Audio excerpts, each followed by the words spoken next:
Olá! Hoje a gente vai conversar sobre uma ideia muito comum que talvez já tenha passado pela cabeça de muita gente. Aquela vontade de simplesmente parar de pensar, de silenciar a mente. Mas vamos ver juntos por que essa busca, na verdade, pode acabar trazendo mais frustração do que a paz que se procura.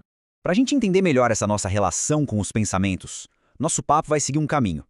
Primeiro, vamos entender a natureza da nossa mente, que não para. Depois, a gente entra na armadilha que é tentar silenciar essa mente. Aí, fazemos uma distinção super importante entre o pensar e o sofrer. Em seguida, a gente aprende a conviver com esse fluxo e, por fim, fechamos com uma nova perspectiva sobre tudo isso. Então vamos começar pelo começo, né?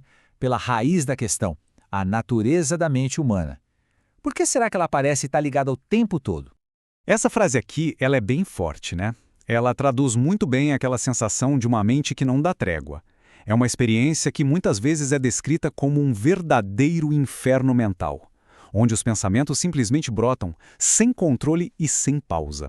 E aqui tem um ponto fundamental. Ter essa mente superativa, com esse monólogo interno que não para, não é um defeito. Na verdade, é uma parte normal da experiência de ser humano. É uma característica de fábrica, digamos assim. Pensa no cérebro como se fosse um processador biológico ultrapotente. A função principal dele é essa mesma: pensar, analisar, criar, processar informações.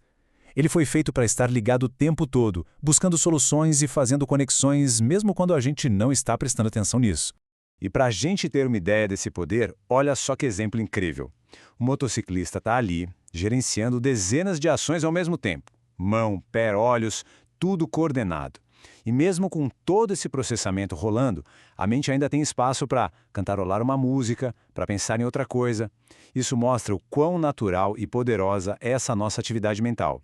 Certo. Então, se a mente é assim, sempre ativa, o que acontece quando a gente tenta forçar ela a ficar quieta? É aí que a gente entra na segunda parte da nossa conversa, a armadilha do silêncio. E olha, é super compreensível esse desejo de parar de pensar.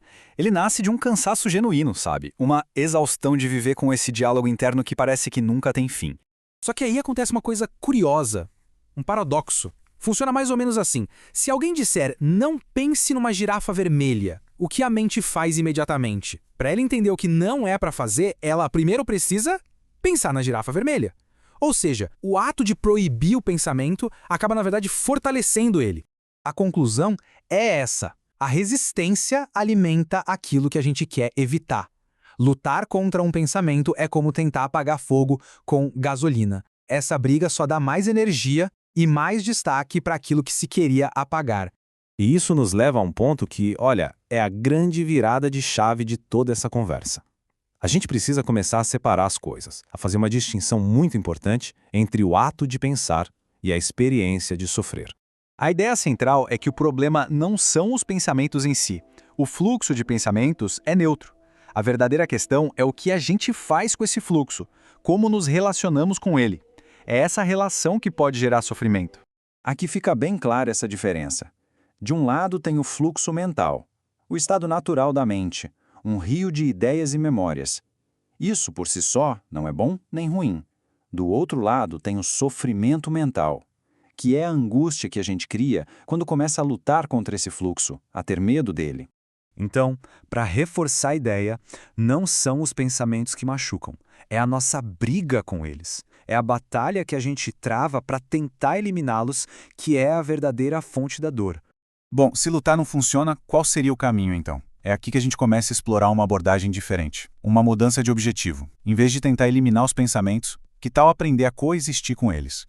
Porque o que acontece é que quando a gente começa a ter medo dos próprios pensamentos, a gente cria um ciclo vicioso. O medo da atividade mental gera mais agitação, que por sua vez gera mais pensamentos e mais medo. É uma bola de neve que se autoalimenta.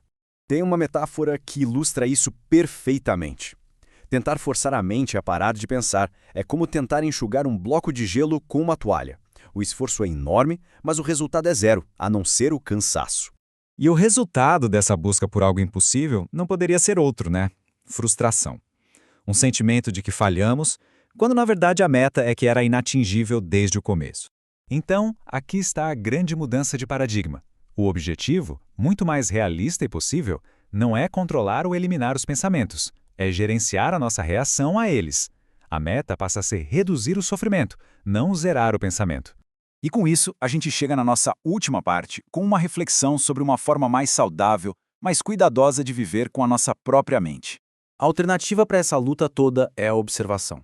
Em vez de pular no rio de pensamentos e ser levado pela correnteza, a gente pode aprender a sentar na margem e só observar a água passar, sem se envolver com cada onda, com cada pensamento que surge.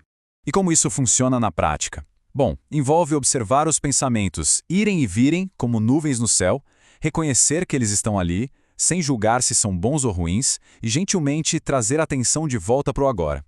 É tratar a própria mente com mais aceitação, sabe? Com mais cuidado. E assim a gente fecha com essa ideia central.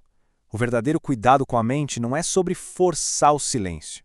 É sobre aprender a escutar esse fluxo com mais presença e com menos reatividade. É sobre mudar a relação que se tem com a própria consciência, encontrando paz não na ausência de pensamentos, mas a nossa capacidade de conviver com eles de uma forma mais serena.